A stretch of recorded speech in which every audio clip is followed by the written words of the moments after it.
줄리엔, 딸의 상태는 더 이상 좋아지지 않을 겁니다. 준비하셔야 해요. 그 말을 들은 순간 저는 아무 말도 할 수 없었습니다. 그저 하얗게 질린 얼굴로 의료진을 바라보다가 고개를 끄덕였죠. 프랑스 파리 최고의 병원에서조차 손을 든 상황. 인공지능 연구자로서 저는 수많은 생체 데이터를 분석하며 사람들의 삶을 바꾸는 일을 해왔습니다. 하지만 정작 제 사랑하는 아이 마틸다 앞에서는 무력했습니다. 이토록 정밀한 시대에 왜 치료할 수 없는 병이 존재하는 걸까요? 신경근육이 점점 마비되어 걷지 못하고 결국은 숨조차 쉴 수 없게 되는 병. 어느 날은 딸이 제 손을 꼭 쥐고 속삭였습니다. 아빠, 나 예전처럼 달리고 싶어. 그 말에 저는 가슴이 찢어지는 듯한 고통을 느꼈습니다. 세상 누구보다 논리적인 사람이었지만 그날만큼은 기적을 믿고 싶어졌습니다. 그리고 바로 그날 밤 마틸다의 희귀 질환과 관련된 자료를 다시 검색하던 중 저는 믿기 힘든 한 논문을 보게 되었습니다. 서울 한방병원 중추신경계 희귀질환 대상 통합치료 사례. 그것은 서양의학이 놓친 틈을 파고드는 아주 독특한 치료 방식이었습니다. 놀랍게도 그 사례 속 아이는 마틸다와 증상이 거의 같았죠. 성공 확률은 높지 않았습니다. 하지만 지금까지 시도한 모든 방법이 무의미했기에 저는 결심했습니다. 이번엔 동쪽으로 가보자. 서울, 한 번도 가본 적도 심지어 진지하게 생각해 본 적도 없었던 나라. 그저 뉴스 속 기술 강국이거나 K-팝의 본고장 정도로만 알고 있었죠. 하지만 지금은 달랐습니다. 아빠로서의 직감이 제게 말하고 있었습니다. 거기 한국의 우리 가족을 위한 해답이 있을지도 모른다고요. 안녕하세요. 저는 프랑스 파리에서 온 인공지능 연구자 줄리엔 모네라고 합니다. 제 인생에서 가장 절망적이었던 순간, 그리고 가장 놀라운 희망을 동시에 경험한 이야기를 여러분께 들려드리고자 합니다. 그것은 인간의 생명에 대한 기술적 접근을 완전히 다시 생각하게 만든 경험이었고, 저와 제 가족의 운명을 완전히 바꾸어 놓은 만남이었습니다. 저는 파리의 국립의료기술연구소에서 17년째 근무 중인 인공지능 기반 진단 시스템 개발자였습니다. 수많은 의료 데이터 속에서 희망을 찾아내는 일이 제 직업이었고, 저 자신을 누구보다 냉철한 과학자라고 생각해왔습니다. 그런데 마틸다의 병을 마주했을 때 저의 모든 논리는 무너져 내렸습니다. 그 어떤 알고리즘도 최신 기술도 그녀의 고통 앞에서는 무기력했습니다. 마틸다가 처음 증상을 보인 것은 8살 무렵이었습니다. 아이는 어느 날부터 계단을 오르기 힘들어했고 평소보다 빨리 피곤해하며 다리에 힘이 풀리는 일이 잦아졌습니다. 처음에는 단순한 성장통일 거라고 생각했죠. 하지만 증상은 점점 심각해졌고 곧이어 걷는 것조차 어려워졌습니다. 여러 차례 정밀 검사를 거쳐 내려진 진단은 희귀 신경근육 퇴행 질환이었습니다. 프랑스에서도 한 해에 몇 명 나오지 않는 병이었고 유전자 돌연변이에 의한 진행성 질환으로 알려져 있었죠. 진단을 받고 난 날 밤, 저는 잠든 마틸다의 곁에 앉아 생각했습니다. 내가 만든 프로그램이 남의 생명은 살릴 수 있어도 정작 내 딸은 살릴 수 없다면 나는 무엇을 위해 이 일을 해온 걸까? 그 순간만큼은 어떤 과학적 위로도 통계도 무의미했습니다. 그냥 제 딸을 사랑하는 아이를 살리고 싶었습니다. 저는 곧바로 프랑스 내 최고 병원들의 연락을 취했습니다. 뇌신경 전문의, 근육질환 전문가, 유전학자까지 수십 명의 의료진이 마틸다의 사례를 검토했지만 모두 고개를 저었습니다. 치료법은 없습니다. 다만 진행을 최대한 늦추는 보조 요법만이 가능할 뿐입니다. 어느 한 교수는 저를 따로 불러 말했습니다. 줄리엔, 연구자로서가 아니라 아버지로서 말씀드립니다. 마틸다에게 너무 고통스러운 치료는 피해주세요. 지금이라도 아이가 남은 시간을 웃으면서 보내게 해주세요. 저는 믿을 수 없었습니다. 이토록 발전한 과학 시대에 그런 말이 최선이라니요. 제가 개발에 참여한 신경망 기반 진단 AI는 이미 유럽에서 수천 건의 조기 진단 사례를 만들어냈습니다. 그런데 아이러니하게도 그 어떤 치료 AI도 제 딸에게는 도움이 되지 않았습니다. 제가 했던 모든 연구는 그저 분석일 뿐 치료법을 만드는 데는 한계를 가졌던 것입니다. 절망 속에서 저는 글로벌 데이터베이스에 접근해 마틸다와 유사한 증상을 보였던 환자들의 치료 사례를 다시 정리해 보기로 했습니다. 유럽, 북미, 일본, 심지어 중동과 남미의 사례까지 샅샅이 조사했지만 결과는 같았습니다. 약물 요법, 줄기세포 실험, 고압산소 치료까지 모두 일정 수준 이상의 회복은 불가능하다는 것이 중론이었습니다. 그날 새벽 컴퓨터 모니터를 멍하니 바라보며 저는 처음으로 패배라는 단어를 떠올렸습니다. 제 모든 능력을 동원해도 아무것도 바꿀 수 없다는 사실 앞에서 저는 한 명의 아버지로서 무너질 수밖에 없었습니다. 그런데 그때였습니다. 한 줄의 키워드가 제 눈에 들어왔습니다. 서울 중추신경재활통합의료. 처음 보는 키워드였습니다. 서울이라는 단어가 뜬금없이 신경계 치료 항목에 등장한 것이 이상해서 클릭을 해보았죠.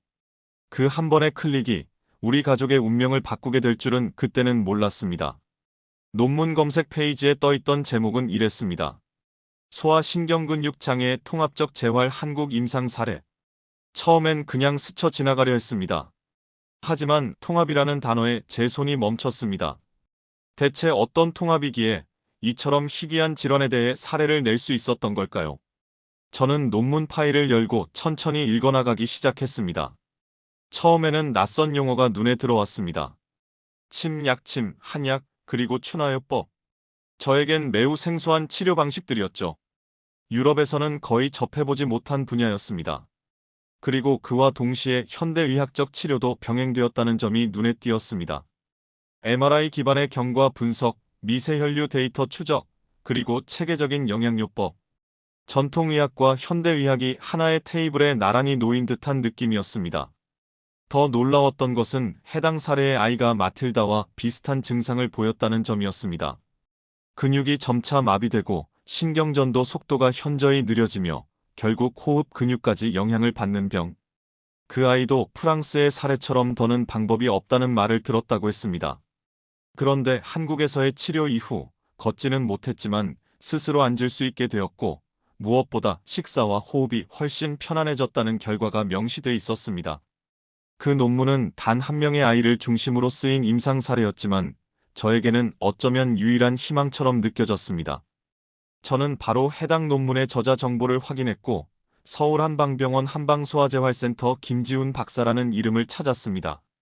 서울, 한 번도 가본 적 없고 언어조차 모르는 도시.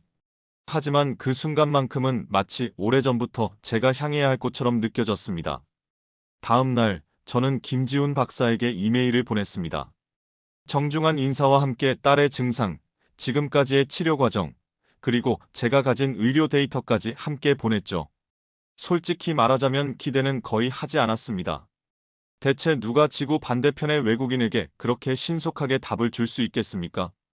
그런데 이틀 뒤 짧은 답장이 도착했습니다. 줄리엔 씨의 따님의 사례 잘 읽었습니다.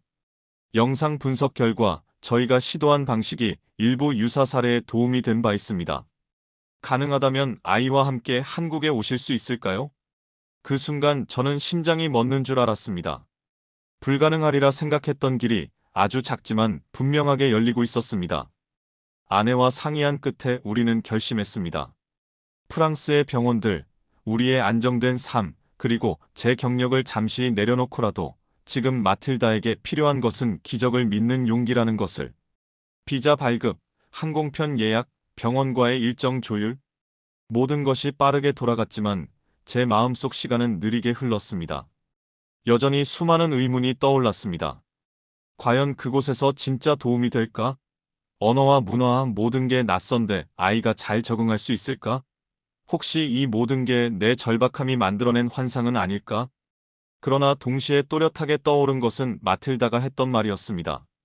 아빠, 나 달리고 싶어. 저는 그 목소리를 저버릴 수 없었습니다. 줄리엔 모네라는 인공지능 연구자가 아니라 단 한 사람의 아버지로서 선택해야 했습니다. 그렇게 우리는 한국행 비행기에 올랐습니다. 목적지는 서울. 희망이라는 이름의 도시에 처음 발을 딛는 순간 제 심장은 묘한 두근거림으로 가득 찼습니다. 인천국제공항에 도착한 그날은 유독 비가 많이 내렸습니다. 프랑스의 회색 하늘과는 또 다른 낯선 습기와 생소한 한글 표지판들, 그리고 익숙하지 않은 사람들의 표정. 마치 전혀 다른 행성에 발을 디딘 기분이었습니다. 저는 최대한 침착하게 표지판을 따라 국제선 수속장을 빠져나왔지만 마음 한구석은 여전히 불안으로 가득했습니다. 그리고 그 옆에서 말없이 제 손을 꼭 잡고 있는 마틸다의 손이 더 따뜻하게 느껴졌습니다. 공항 안에는 영어가 가능한 안내원이 있었지만 자동 판매기나 교통카드 발급기 사용법조차 이해하기가 쉽지 않았습니다. 다행히 한 자원봉사자분이 저희를 도와주었습니다. 파란 조끼를 입은 나이가 지긋한 한국인 여성분이었는데 그녀는 서툰 영어로 우리를 택시 승강장까지 안내해 주었고 기사에게 목적지 병원의 주소까지 직접 설명해 주셨습니다. 서울의 도심은 생각보다 더 현대적이었고 예상 외로 많은 외국어 간판이 눈에 띄었습니다. 하지만 막상 병원에 도착하고 나서부터 진짜 낯설미 시작됐습니다. 서울 한방병원은 외형적으로는 현대적인 병원이었지만 그 내부 구조와 접수 시스템, 진료 흐름은 프랑스와는 사뭇 달랐습니다. 무엇보다 놀라웠던 것은 병원 직원들의 영어 실력이었습니다. 제가 예상했던 것보다 훨씬 유창하게 의사소통을 이어갔고 친절하게 안내해 주었습니다. 하지만 그럼에도 불구하고 의료 용어의 차이는 분명한 장벽이었습니다. 한국에서 사용하는 개념이나 표현 방식이 프랑스와는 다소 달라 설명이 길어질수록 오히려 더 혼란스러워지는 경우가 많았습니다. 김지훈 박사와의 첫 만남은 진료실에서 이루어졌습니다. 그는 매우 차분한 눈빛을 가진 중년 남성이었고 통역을 담당하는 간호사와 함께 천천히 마틸다의 상태를 살폈습니다. 그는 프랑스에서 보낸 검사 결과와 마틸다의 근전도, 수치, 보행 영상 등을 차례로 확인하더니 이렇게 말했습니다. 여기까지 오시느라 많이 힘드셨겠습니다. 그런데 줄리엔 씨, 저희 치료는 시간이 조금 걸릴 겁니다. 몸뿐만 아니라 마음도 함께 회복시켜야 하거든요. 그 말은 저에게 아주 낯선 관점이었습니다. 프랑스에서는 언제나 수치와 기계가 중심이었고 환자는 진단의 대상이자 수치화된 존재였습니다. 그러나 김지훈 박사의 눈빛은 마치 마틸다의 고통을 함께 느끼는 듯 깊고 따뜻했습니다. 통합치료라는 말의 의미가 그제야 조금씩 이해되기 시작했습니다. 처음 며칠은 병원 외에도 적응해야 할 것들이 많았습니다. 저희가 머문 숙소는 병원 근처의 고시원이었습니다. 프랑스에서는 상상할 수 없는 공간이었죠. 방은 작고 창문도 없었으며 화장실은 공동 사용이었습니다. 하지만 우리에겐 선택의 여지가 없었습니다. 비용, 거리, 아이의 컨디션을 고려했을 때 최선의 선택이었으니까요. 마틸다는 좁은 침대에 몸을 웅크리고 있었고 저는 그녀가 눈치채지 않게 몰래 휴대폰 화면을 켜 병원 웹사이트를 다시 훑어보았습니다. 혹시라도 놓친 정보가 있을까 싶어서 말입니다. 매일 아침 병원으로 향하는 길, 저희는 거리의 작은 가게들과 마주쳤습니다. 처음에는 아무도 말을 걸지 않았지만 시간이 지나자 동네 가게의 아주머니, 커피숍의 청년, 병원 근처 분식집 사장님까지 하나둘씩 우리에게 말을 걸기 시작했습니다. 프랑스에서 왔어요? 아이 병원 치료받나 봐요? 그들의 관심은 호기심이라기보다 걱정과 응원에 가까웠습니다. 특히 마틸다를 보면 대부분의 사람들이 인사를 건네며 미소를 지었습니다. 어느 날은 분식집 사장님이 따뜻한 미역국을 건네주시며 이렇게 말씀하셨습니다. 이건 우리나라 사람들 몸 약할 때 먹는 거예요. 아이가 조금이라도 나아지면 좋겠네요. 이방인의 삶은 쉽지 않았습니다. 하지만 매일 누군가의 작은 친절이 우리 가족의 하루를 버티게 해주었습니다. 병원 치료는 점차 본격화됐고 마틸다는 처음 받아보는 약침과 온열요법, 그리고 감정 상담에도 천천히 적응해 갔습니다. 아직은 낯설고 때로는 무서워하기도 했지만 적어도 눈빛만큼은 예전보다 훨씬 생기를 되찾아가고 있었습니다. 이제 서울은 더 이상 뉴스 속의 도시가 아니었습니다. 그것은 낯설고 불편한 땅이 아니라 딸의 숨결이 다시 살아나고 있는 희망이 자라나는 곳이 되어가고 있었습니다. 마틸다의 치료는 예상보다 훨씬 복합적이었습니다. 서양의학과 전통 한의학이 마치 두 개의 톱니바퀴처럼 맞물려 작동하는 구조였죠. 처음 며칠간은 관찰과 데이터 수집이 중심이었습니다. 그녀의 근육 반응, 신경 자극 반응, 그리고 자율신경계의 미세한 변화까지 면밀히 측정됐고 그 결과를 바탕으로 치료 계획이 수립되었습니다. 김지훈 박사는 저와의 상담에서 이렇게 말했습니다. 마틸다의 상태는 전형적인 신경근육계 퇴행의 특징을 보입니다. 하지만 저희는 단순히 진행을 늦추는 것이 아니라 남아있는 기능을 최대한 살리고 나아가 정서적 회복까지 병행하는 것이 목표입니다. 그 말은 지금껏 제가 들어온 그 어떤 의료적 설명보다도 따뜻하고 설득력 있게 느껴졌습니다. 본격적인 치료는 약침으로 시작됐습니다. 처음엔 마틸다도 겁을 냈습니다. 침을 몸에 찌른다는 것 자체가 어린아이에겐 큰 두려움이었으니까요. 하지만 사용된 침은 매우 얇았고 무엇보다 치료사 선생님의 손길은 부드러웠습니다. 침을 놓는 위치는 단순한 경혈이 아니라 마틸다의 근육 긴장도, 신경 분포도, 체온 반응까지 고려해서 정해졌습니다. 저는 이 과정을 지켜보며 과학과 감각이 결합된 치료라는 인상을 받았습니다. 이와 병행된 것이 온열치료와 추나요법이었습니다. 온열치료는 마틸다의 긴장된 근육을 부드럽게 풀어주었고, 추나요법은 그녀의 몸을 천천히 정렬시켜 주었습니다. 무엇보다도 그녀는 치료 후 몸이 훨씬 가볍고 따뜻해졌다고 말했습니다. 사실 저는 처음엔 이 전통 요법들이 얼마나 효과가 있을지 의심이 들었습니다. 하지만 아이의 표정이 말보다 더 많은 것을 말해주고 있었습니다. 치료가 진행될수록 마틸다의 눈빛에는 다시 생기가 돌기 시작했고 손가락의 떨림이 줄어들었으며 밤에 겪던 통증도 점차 사라져갔습니다. 또한 인상 깊었던 것은 치료 과정에 심리 상담이 포함되어 있었다는 점입니다. 병원 내의 심리 상담사와의 주 2회 대화는 마틸다가 자신의 불안과 두려움을 말로 표현할 수 있는 시간을 만들어 주었고, 이는 신체적 치료 못지않게 중요하게 작용했습니다. 저는 오랫동안 숫자와 그래프 속에서만 질병을 분석해왔지만 그 안에 있는 인간의 내면에 대해서는 거의 생각해 본 적이 없었음을 깨달았습니다. 더불어 병원에서는 마틸다를 위한 맞춤형 한약이 조제되었습니다. 이는 기력 회복과 순환 개선, 면역력 향상 등을 목적으로 한 것이었는데 약제마다 아이의 체질과 상태에 맞춰 배합되었습니다. 처음에는 향이 낯설어 마틸다가 고개를 저었지만 시간이 지나면서 점차 익숙해졌고 약을 먹은 후 체온이 안정되고 식욕이 돌아왔다는 보고를 받았습니다. 치료는 단지 의술의 영역을 넘어서 있었습니다. 병원 식당의 영양사는 마틸다의 식단을 위해 직접 메뉴를 구성해 주었고 간호사들은 매일 작은 응원의 편지를 건네주었습니다. 그중 어떤 간호사는 마틸다에게 간단한 한국어도 가르쳐주기 시작했죠. 안녕하세요, 감사합니다, 맛있어요. 그 단어들을 따라 말하며 마틸다는 웃음을 되찾기 시작했습니다. 치료 3주차가 되던 어느 날 마틸다는 스스로 상체를 일으켜 앉았습니다. 불과 한 달 전만 해도 침대에 누운 채 팔도 제대로 움직이지 못하던 아이였는데 말이죠. 저는 그 순간 눈물이 왈칵 쏟아졌습니다.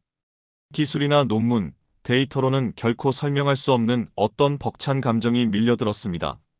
그것은 단지 치료의 진전이 아니라 제 딸이 생명을 되찾고 있다는 생생한 증거였습니다. 그날은 특별한 날이 아니었습니다. 평소처럼 병원 복도를 따라 치료실로 향하던 아침이었고 저는 마틸다의 휠체어를 조심스레 밀고 있었습니다. 그런데 도중에 아이가 말했습니다. 아빠, 오늘은 내가 걸어볼래요. 저는 순간 멈칫했습니다. 마틸다가 걷겠다고 말한 건 발병 이후 처음이었기 때문입니다. 몸의 통증이 줄어들었다는 말은 여러 번 들었지만 직접 걷고 싶다는 의지를 표현한 적은 한 번도 없었습니다. 지금 해볼래? 아이의 눈빛은 단호했습니다. 저는 천천히 그녀의 손을 잡고 일으켰습니다. 떨리는 다리, 조심스러운 발걸음. 병원 복도에 놓인 손잡이를 잡고 마틸다는 한 걸음, 또 한 걸음을 내디뎠습니다. 삐걱이는 듯한 움직임이었지만 그것은 분명한 걷기였습니다. 주변에서 이를 지켜보던 간호사들과 치료사들이 숨을 죽인 채 바라보았고 누군가는 조용히 박수를 쳤습니다. 그날 오후 김지훈 박사는 말했습니다. 줄리엔 씨 아이의 회복 속도가 예상을 뛰어넘고 있습니다. 몸뿐만 아니라 마음이 함께 일어나고 있다는 증거입니다. 그 말은 마치 마틸다의 재활이 단지 의학적 성과가 아니라 인생의 회복이라는 것을 알려주는 듯 했습니다. 이후로 마틸다의 변화는 놀라웠습니다.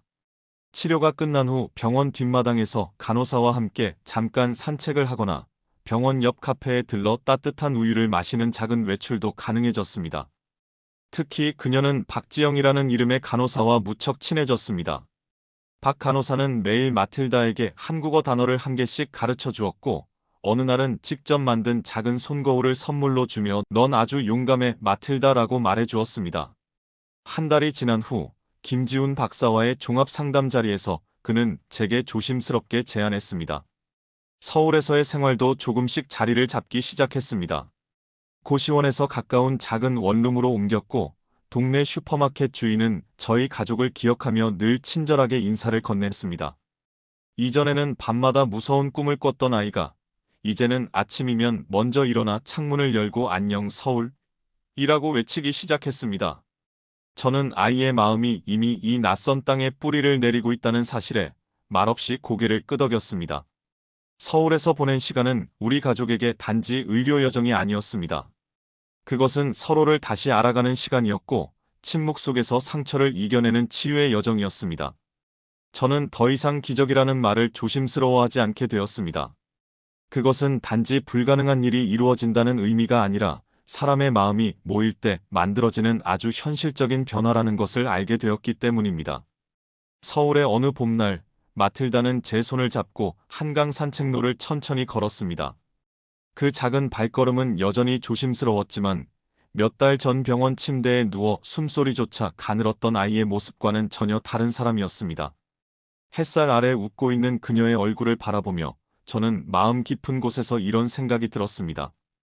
우린 진짜 다시 살아난 거야. 의사로서 수천 명의 데이터를 분석해왔고 그 어떤 예측 알고리즘보다도 빠르게 결과를 도출할 수 있다고 자부했습니다. 하지만 마틸다의 회복은 그 어떤 데이터에도 존재하지 않았습니다.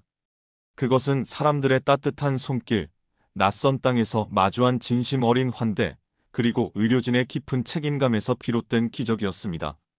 김지훈 박사와 서울한방병원의 의료진들은 끝없는 노력과 정성으로 딸의 몸을 어루만졌고 거리에서 마주친 이름 모를 이웃들은 딸의 마음을 다독여 주었습니다. 처음 한국에 도착했을 때 저는 이곳이 단지 기술의 나라일 거라 생각했습니다. 그러나 지금 저는 확신합니다. 한국은 기술보다 마음으로 움직이는 나라라는 것을요. 서울은 어느덧 제게 두 번째 고향이 되었습니다. 저는 서울의 연구기관에 합류하게 되었고 마틸다는 국제학교에 등록해 친구들과 어울리며 지냅니다. 퇴근 후 딸과 함께 산책을 나가는 그 평범한 일상이 제 인생에서 가장 소중한 시간입니다. 저는 이곳에서 의사로서의 명예보다 아버지로서의 사랑을 더 크게 느끼게 되었습니다. 마지막으로 전 세계의 많은 부모들에게 이 말을 전하고 싶습니다. 과학이 해답을 줄 수 없을 때도 사람의 마음은 기적을 만들어냅니다. 그리고 그 기적은 지금도 서울이라는 도시 어딘가에서 누군가의 손에 의해 이어지고 있을 것입니다.